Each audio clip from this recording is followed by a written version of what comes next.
Hello guys, welcome back to my channel. और जय माता दी सभी लोगों को नवरात्रि की हार्दिक शुभकामनाएं। और आई होप सभी लोग अच्छे होंगे और सभी की प्रिपरेशन अच्छी चल रही होगी। Sorry guys, due to my busy schedule I am unable to make my video within a week or within a month. Sorry for that. So आज today I will discuss about mock test. आज मैं mock test के बारे में discuss करूंगी कि हम mock test को कैसे अटेम्प्ट करें। क्योंकि देखिए क्या होता है, जब हम प्रिपरेशन करते हैं तो हमें प्रिपरेशन में एक कहते हैं ना, एक as a inspiration, as a urge की जरूरत होती है कि हम जहाँ पर उसको एस्पायर कर रहे होते हैं तो हमें क्या होता है, पीछे मुड़ने का मन नहीं कर रहा होता है।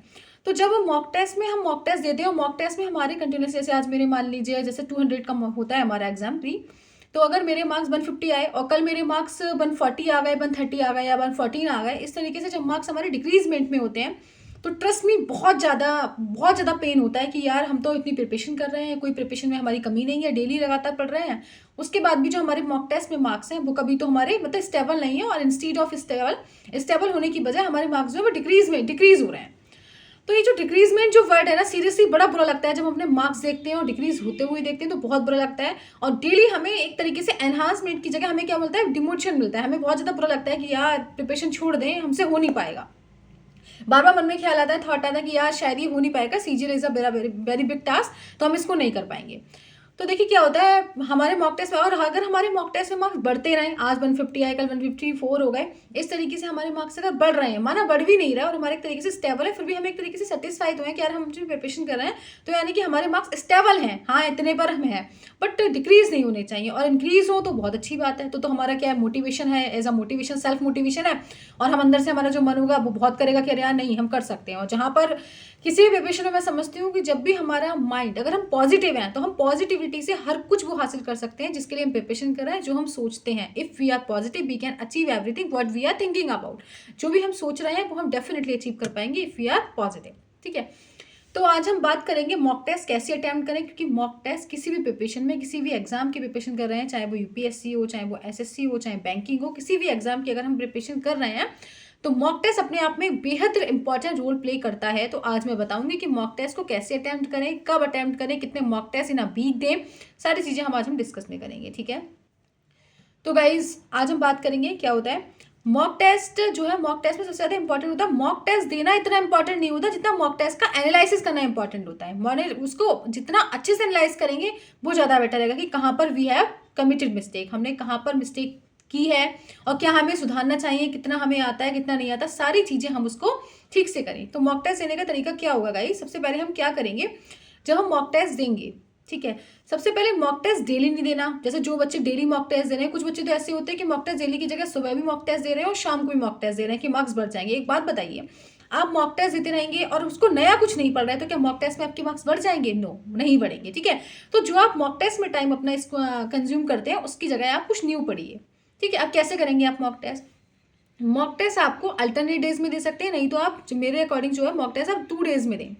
ठीक है, जैसे आपने आज मॉक टेस्ट दे दिया, उसके बाद आज ही आप लोगों को एनालाइज नहीं करना है। जैसे तुरंत अगर हम एनालाइज कर दे तो ऑलरेडी क्या होता है, मैं भी, मेरे साथ पता है मैंने क्या होता था, जब मैंने मॉक टेस्ट दिया, मैंने मॉक टेस्ट के तुरंत बाद उसको एनालाइज करना शुरू कर दिया, तो पता है क्या होता है, ऑलरेडी यार मैंने मॉक टेस्ट में अपना 1 घंटा दिया हुआ है, इतनी मुश्किल से दिमाग उसमें लगाया हुआ है, तो फिर हम उसमें जो हम एनालाइज करते हैं ना तो नहीं हो पाता हमसे। अच्छा, फिर मॉक टेस्ट मैंने दिया, जल्दी जल्दी देखा कि अरे यार ये क्वेश्चन, अच्छा कैलकुलेशन में मिस्टेक हो गई थी, मैंने ठीक है तो कैलकुलेशन तो अगर मैं यहाँ पे 2 की जगह 4 लिख दी तो मेरा सही हो जाता। ठीक है, इस तरीके से मैंने जो मेरा गलत था उसको मैंने देख लिया कि अरे अच्छा इस तरीके से मेरी मिस्टेक हो गई, अगर मैं ऐसे कर देती तो मेरा ऐसा हो जाता, नहीं ऐसे नहीं करना। ठीक है, सेकंड, अब मेरे जो छूट गए थे, अच्छा इसमें मेरा फॉर्मूला ये लगना था, ये लगा देती तो ये हो जाता। क्योंकि पता क्या होता है, ऑलरेडी मैं अपने दिमाग को थका चुकी होती थी, क्योंकि मैंने 1 घंटा में मॉक टेस्ट जो है उसमें कंज्यूम दे दिया, अपना मॉक टेस्ट जो 1 घंटे था वो मैंने मॉक टेस्ट में लगा दिया। अब मैं अपना एनालिसिस करने के लिए पूरा मेरा दिमाग प्रिपेयर नहीं है।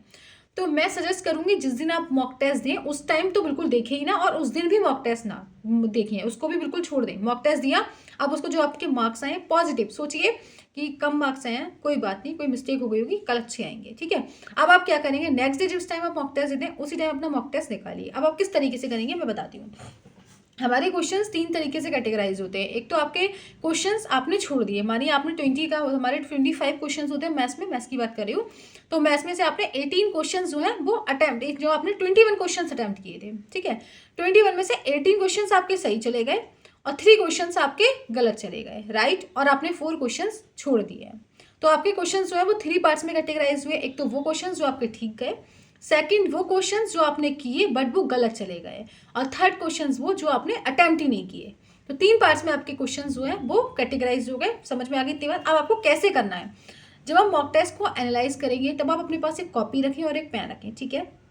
उसके बाद जैसे आपने मैथ्स की बात करूंगी, पहले मैथ्स में किया, जो आपने क्वेश्चंस आपने अटेम्प्ट किए, यानी कि जो आपके 18 क्वेश्चंस हैं जो आपने किए हैं और जो आपके सही गए हैं, उसको आपको क्या करना है, उसको आपको दोबारा करना है। ये नहीं कि आपके ये ठीक चलेगा तो ठीक है, दोबारा करना है। वो इसलिए क्योंकि आपने उन क्वेश्चंस में कुछ क्वेश्चंस ऐसे होंगे जिसमें आपने ओवर टाइम किया है, लेकिन हमें सबसे ज़्यादा जो हमारा टाइम ही हमारा इंपॉर्टेंट रोल प्ले करता है सीजीएल एग्जाम में, ठीक है। कैसे विद इन 1 आवर में आप अपनी स्पीड को कैसे मेंटेन करेंगे, विद इन 1 आवर में इस प्रेशर के अंडर में आप अपने एग्जाम को कैसे दे पाएंगे, ये सबसे ज़्यादा मैटर करता है। तो आपने जो क्वेश्चंस किए हैं आप लोग उसको दोबारा देखिए। दोबारा देखने के बाद आप उसके अंदर ये देखिए कि आप उसमें से कौन से और शॉर्ट तरीके से कर सकते थे, क्योंकि हर सवाल को करने के लिए मैं समझती हूँ कि 2-3 जो है तरीके होते हैं। तो आप उसको देखिए कि आप इसको शॉर्ट तरीके से कैसे कर सकते थे। क्या पता आपने उसको लॉन्ग तरीके से किया हो, ज़्यादा टाइम लिया हो, ठीक है। आप देखना मॉक में आपका एक कॉलम भी आता है ओवर टाइम, किस क्वेश्चन में आपने ओवर टाइम लिया है, ठीक है। तो आप जो क्वेश्चंस आपने किया आप उसमें देखिए आप और कौन सा शॉर्ट ट्रिक लगाकर आप उसको शॉर्ट तरीके से किया जा सकता था। जब आप डे 1 में एनालाइज ऐसा करेंगे तो आपको समझ ही नहीं आएगा कि मेरा क्या कहते हैं, मैंने किसमें जो है मेरा और कौन सी शॉर्ट ट्रिक इसमें लग सकती है। जब आप इसमें फर्स्ट डे में करेंगे तो आपको नहीं समझ आएगा, आप कहेंगे नहीं इसके अलावा तो कोई ऑप्शन था ही नहीं, जो मैंने किया वो है। बट आप ट्रस्ट मी, आप 7-8 एग्जाम से वैसे दे चुके होंगे, इस तरीके से देंगे तो आपको पता लग जाएगा कि इसमें और भी क्या शॉर्ट ट्रिक लगाकर आप इस सवाल को सॉल्व कर सकते थे, राइट। तो जो आपने सवाल की है उस तरीके से अब आपको एक समझ में आएगा कि आपने जो सवाल की है उसको आप ये देखेंगे कि और किस शॉर्ट ट्रिक से इसको किया जा सकता था, ठीक है। क्या होगा जब आप शॉर्ट ट्रिक्स में इसको देखेंगे ना, और जब आप अपने एग्जाम में जाएंगे तो आपको तुरंत वो रिकॉल हो जाएगा कि अरे मैंने ये एग्जाम उस टाइम में मैंने ऐसे किया था और ये ऐसा मुझे करना चाहिए था। तो आप जब एग्जाम देंगे ना और आपने एनालाइज करने के टाइम पे आपने शॉर्ट ट्रिक यूज की होगी तो आपको तुरंत याद आ जाएगा, ठीक है। तो जो सवाल आपने किया आप उसके अंदर ये देखिए क्या इसके अंदर शॉर्ट ट्रिक और लगा दिया जा सकता था, ठीक है। नेक्स्ट होता है जो सवाल आपने गलत किए हैं, यानी कि जो आपने किए हैं लेकिन वो गलत चले गए हैं, तो उसमें आप लोग क्या करेंगे। तो उसमें आप लोग करेंगे, आप उसको भी करिए, ठीक है। ये मत सोचिए कि मैंने 2 की जगह 4 ले लिया, क्वेश्चन गलत देख लिया, एरर मिस्टेक थी, इस तरीके से आप लोग नहीं उसको एनालाइज करेंगे। आप लोग क्या करेंगे, जो सवाल आपका गलत गया है आप लोग उसको दोबारा कीजिए, क्योंकि अगर आप उसको दोबारा नहीं करेंगे, क्योंकि देखिए जब हम बहुत सारी चीज़ें बोलते हैं हमारे माइंड से तो बहुत सारी चीज़ें स्लिप हो जाती हैं, हमें कौन से याद रहता है, लेकिन लिखने से अगर आप लिखेंगे उस चीज़ को तो आई अश्योर यू कि वो डेफिनेटली याद रहेगी। तो जो सवाल आपका गलत गया है आप उसको दोबारा करिए, दोबारा उसकी मिस्टेक दोबारा करिए, पूरा सॉल्व कीजिए, तो आपको याद रहेगा कि यहाँ पर मैंने ये मिस्टेक की थी और अब वो मिस्टेक एग्जाम में नहीं करूंगी, ठीक है। तो आप उसको दोबारा करिए। अब थर्ड जो आता है जो सवाल आपने अटेम्प्ट ही नहीं किए, ठीक है। तो जो सवाल आपने अटेम्प्ट नहीं किए, तो मैं समझती हूँ कि जब आप लोग इतने क्वेश्चंस कर पा रहे हैं, 35 to 38 मार्क्स ला पा रहे हैं, तो आपको ऑलमोस्ट सिलेबस तो है जो वो कंप्लीट है, ठीक है। अब वो कंप्लीट है, या फिर तो आप उसको लैंग्वेज को देखकर डर गए हैं, या फिर टाइम की वजह से आप नहीं कर पाए, तो इस तरीके से आपकी प्रॉब्लम जो है हो सकती है जो आप लोग फेस कर रहे हैं। तो आप लोग क्या करेंगे, उसमें जो आपने अटेम्प्ट ही नहीं किए हैं उन सवालों को आप क्या करें, दिमाग लगाइए, खुद से सॉल्व करने की कोशिश कीजिए। जैसे एवरेज का क्वेश्चन है आपने खुद से कीजिए, तो पहली बात तो आप खुद देखेंगे, जैसे आपको जो 4 सम्स छूटे हैं ना, तो ट्रस्ट में 2 सवाल आपसे खुद हो जाएंगे, तुरंत हो जाएंगे। आप 2 बचते हैं, हो जाएंगे उसी टाइम, क्योंकि आपने वो सवाल छोड़ इसलिए रखे हैं, दिमाग में उस टाइम नहीं आया, क्योंकि उस टाइम प्रेशर होता है, जल्दी जल्दी स्क्रीन पर दिख रहा होता है कि टाइम भाग रहा है और आप स्लो हैं, इस तरीके से आपको लग रहा होता है। तो आप लोग क्या करेंगे, आप लोग उस क्वेश्चन को दोबारा करने की कोशिश करेंगे, तो आप लोग को 4 में से 2 क्वेश्चन तो हो ही जाएंगे, पक्का हो जाएंगे, ठीक है, मुझे पक्का पता है।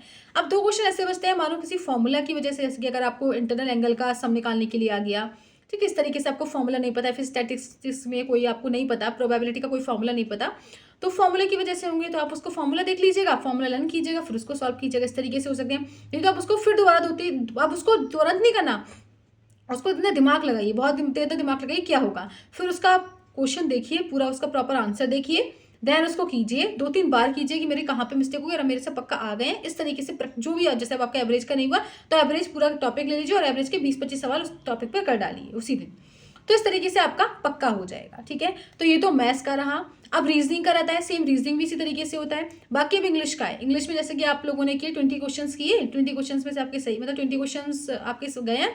इंग्लिश में तो क्या रहता है कि जैसे 25 में से 25 या 24 आप अटैम्प्ट ही कर लेते हैं, ठीक है।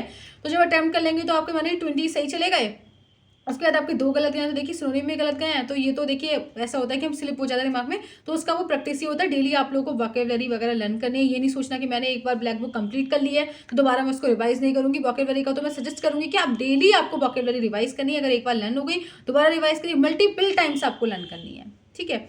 तो इस तरीके से आप लोग इंग्लिश का रिवाइज करते रहेंगे। और जीके का क्या है, जैसे कि गुप्ता एम्पायर का आपका क्वेश्चन गलत चला गया तो गुप्ता एम्पायर को रिवाइज कीजिए, ठीक है। जिस भी क्वेश्चन आपका गलत चला गया है उस तरीके से आप लोग उसको रिवाइज करना, उस टॉपिक को रिवाइज करना शुरू कर दीजिएगा। फिर उसी, जैसे कि आपको गुप्ता एम्पायर का गलत गया, पहले उस चैप्टर को गुप्ता एम्पायर का पूरे अच्छे से पढ़िए नोट्स में से, और देन आप चैप्टर टेस्ट है मॉक टेस्ट में मिल जाएगा टेस्ट सीरीज पर, ठीक है। आप लोग मॉक टेस्ट जो है दीजिए किसका, अब आपको सेक्शनल टेस्ट नहीं देना, आपको चैप्टर टेस्ट देना है गुप्ता का, ठीक है। पूरा टॉपिक वाइज टेस्ट दीजिएगा, तब पता लगेगा गुप्ता के सारे क्वेश्चन आपके कवर हो जाएंगे। तो इस तरीके से आप लोग मॉक टेस्ट दीजिएगा, और आई होप समझ में आया होगा। जो भी इस तरीके से मुझे फॉलो कीजिए, जो भी मैं बता रही हूँ, क्योंकि अभी मेरा एक पर्सनल एक्सपीरियंस है, मैं भी इसी तरीके से पहले देती थी, मुझे भी ये लगता था कि अरे भाई ये गलत हो गया, ये कैलकुलेशन मैंने 2 की जगह 4 कर दिया है, 4 की जगह 6 कर दिया, ऐसा कर देती तो मेरा क्वेश्चन सही हो जाता। बट इस तरीके से नहीं करना है, आप लोग को दोबारा करना है। तो एनालिसिस में भी पहले 5-10 मिनट में, मुश्किल से मुझे 10-15 मिनट लगते थे एनालिसिस में, लेकिन मैंने देखा कि नहीं ये मुझे बेनिफिशियल है। अब मैं एनालिसिस डेली मॉक टेस्ट भी नहीं देती हूँ, 2 दिन में देती हूँ। उसके बाद मैं क्या करती हूँ, मेरे साथ ऐसा होता है कि पहले मैं प्री का दूंगी, एक दिन बाद प्री का, फिर उसके बाद मेंस का, इस तरीके से मैं देती हूँ। तो मैं जो है एनालिसिस नेक्स्ट डे करती हूँ, तो पूरा मैं जितना 1 घंटा एनालिसिस 1 घंटे टेस्ट में देती हूँ, वो 1 घंटा मैं एनालिसिस में लगा देती हूँ प्री के एग्जाम में। सेम इसी प्रकार मैं जिस प्रकार मॉक टेस्ट उसका मेंस का देती हूँ 2 घंटे का, तो एनालिसिस में 1.5 घंटा लगा देती हूँ। तो मेरे लगते हैं और मेरे सारे सवाल समझ में आते हैं, ठीक है। तो आई होप ये बात आपको समझ में आएगी। इस तरीके से आप लोग मॉक टेस्ट दीजिएगा, तो ट्रस्ट मी काफ़ी बेनिफिशियल रहेगा, और मार्क्स आप इंक्रीमेंट की तरह बढ़ेंगे, ठीक है।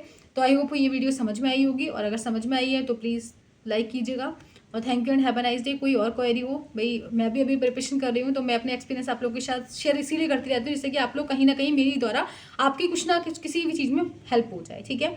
तो कोई और प्रॉब्लम है तो आप लोग कमेंट में दे सकते हैं, मैं सॉल्व करने की कोशिश करूँगी, और जो मैं अपने साथ करती हूँ वो आप लोग को बता देती हूँ। ऐसा नहीं है कि मैं अपना कुछ अलग करती हूँ और आपको कुछ अलग बताती हूँ, ठीक है। तो ठीक है, तो समझ में आया होगा। Thank you and have a nice day. अच्छे से प्रिपरेशन कीजिएगा। अभी यूपीएसआई का भी आया, जो लोग यूपीएसआई के लिए करने वाले हैं वो यूपीएसआई के लिए भी कर सकते हैं, ठीक है। तो कहीं और हेल्प चाहिए तो आप लोग मुझे बोल सकते हैं, I am always ready to help you, ठीक है। Thank you and have a nice day.